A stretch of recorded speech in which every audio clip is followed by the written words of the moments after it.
Okay, here we go. This is episode 8 of the Great Flood, and this is only the first spike that is coming down through the Okavango Delta and along the Cylinder Spillway. We've been focusing on the Okavango. I'd like to just take a bit of time and move away from the Okavango Delta and shed some light and focus a little bit on a channel that is known as the Cylinder Spillway. A lot of you don't know about this, but this is an arm of the Okavango Delta that actually heads off to the east, to the northeast, towards a lagoon called Ziblianja Lagoon. The lagoon also forms the mouth of the Savuti Channel, which I'm sure a lot of you know about.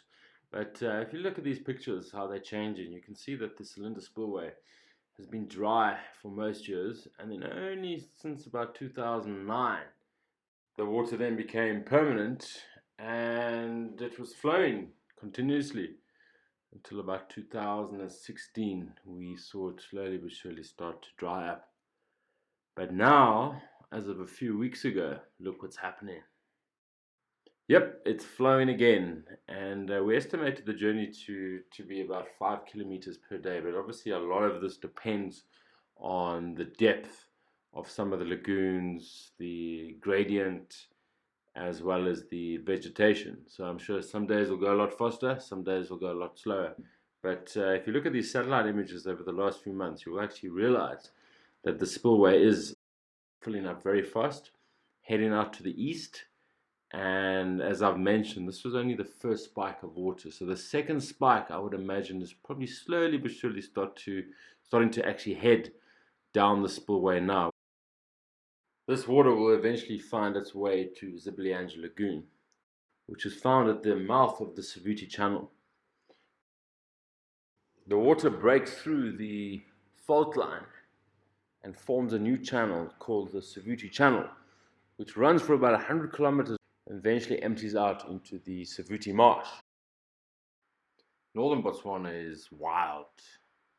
It also offers an array of different activities, from canoeing to walking safaris to wild camping.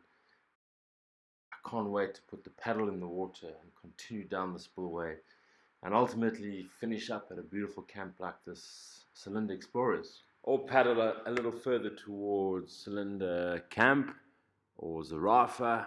There's just so much to do. I have a feeling that Great Plains will bring back the Cylinder Canoe Trail, and I can highly recommend it. It is just so wild, remote. You will not see another vehicle, another boat. You won't even hear an aeroplane going over that part of Botswana. It's just pristine, and I think a lot of you out there at the moment that have been cooped up at home, this would be the best place to start. Firstly, thanks for staying at home, and we really hope we could see you out in Botswana as soon as possible.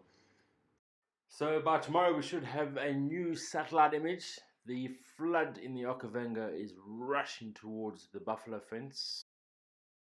I'll touch on what the buffalo fence is on the next vlog, where it is, why it's there. These two pictures will give you a good indication of what we're talking about with regards to the flood. Here's the Cylinder Spillway flooding moving to the east. I just want to pinpoint on this tree just to prove it's the same location. The only difference is that there's a helicopter now in front of the tree, and this is the same location probably about 4 hours later. So the water's moving in very fast.